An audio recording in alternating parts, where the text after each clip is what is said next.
मुंबईत सामान्य नागरिकांची कोट्यवधी रुपयांची फसवणूक करणाऱ्या फरार बिल्डर वडील मुलांच्या जोडीला अखेर पोलिसांनी अटक केली आहे। तांत्रिक तपास आणि गुप्तचर माहितीच्या आधारे कस्तुरबा मार्ग पोलिसांच्या विशेष पथकाने मिहिर जेठवा आणि अशोक जेठवा या दोन आरोपींना केरळच्या कोची शहरातून अटक केली आहे।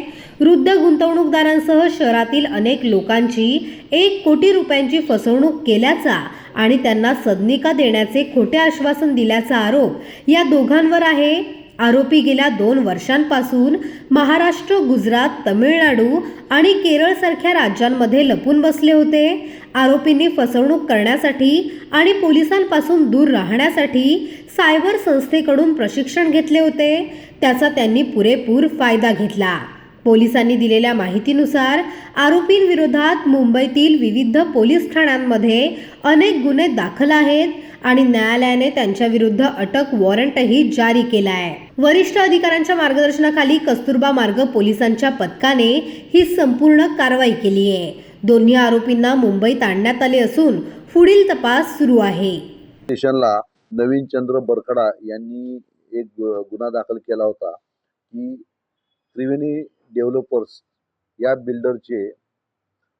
फर्मचे बिल्डर अशोक जेठवा आणि मिहिर जेठवा यांनी त्यांची 1,17,00,000 रुपयाची फसवणूक केली म्हणून त्यांना ते एक फ्लॅट देतो असं आश्वासन दिलं होतं आणि त्यांना 2% तोपर्यंत दरमहा पैसे देतो म्हणून आश्वासन दिलं होतं आणि त्यानंतर ते फरार झाले होते। तर त्या गुन्ह्याचा आम्ही तपास करत होतो।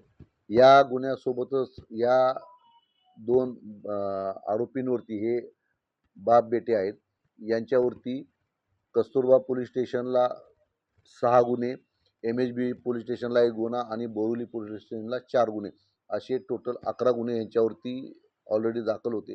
ह्या सर्व गुन्ह्यामध्ये ते पाहिजे आरोपी होते। गेल्या 2 वर्षापासून ते मुंबईतून फरार झाले होते।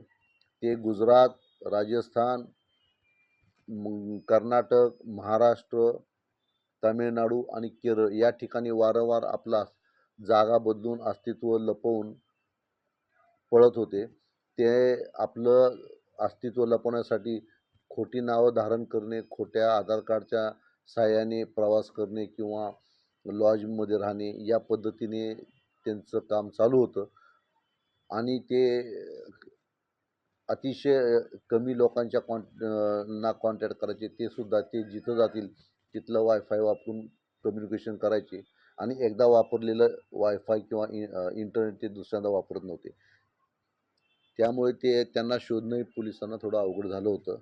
परंतु आम्ही आमचं टेक्निकल सर्व्हेलन्स आणि काही इन्फॉर्मेशन, काही इनपुट या आधारे आम्हाला सुरुवातीला ते गुजरातमध्ये असल्याचं समजलं होतं। आमची टीम गुजरातलाही गेली होती, परंतु काही तासाच्या फरकाने ते गुजरातवरून ऑलरेडी आम्ही पोचताना फरार झाले होते।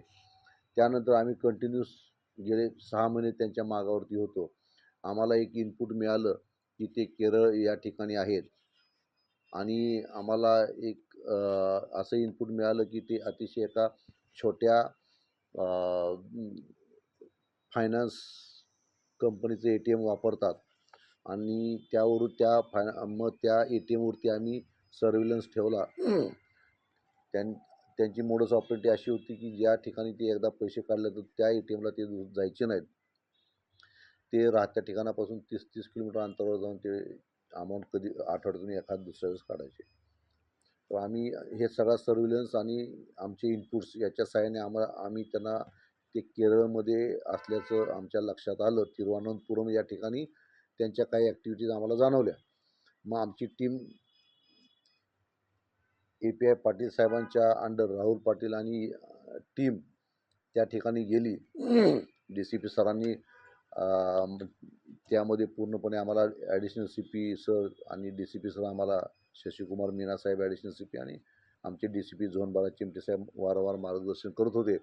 त्याप्रमाणे आमची टीम तिरुवनंतपुरम या ठिकाणी जाऊन त्यांच्यावरती 8 दिवस कंटिन्यू सर्व्हेलन्स ठेवून त्यांना एका लॉजमधून आम्ही त्यांना ट्रेस करून त्यांना अटक केली।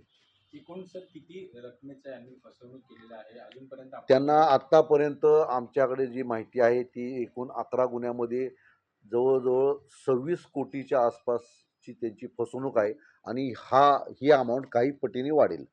यामधला जो आरोपी आहे यांनी सायबरचं ट्रेनिंग सुद्धा घेतलेलं होतं. आता यांनी ऑनलाईन सायबरचं ट्रेनिंग घेतलं होतं. तर इंट्रोगेशनमध्ये त्यांनी सांगितलं की त्यांनी सायबरचं ट्रेनिंगही घेतलं होतं. त्यामुळे त्याला सायबरची चांगली जाण होती. त्यामुळंच तो कधी एकदा वापरलेलं इंटरनेटवर परत वापरत नव्हता. सर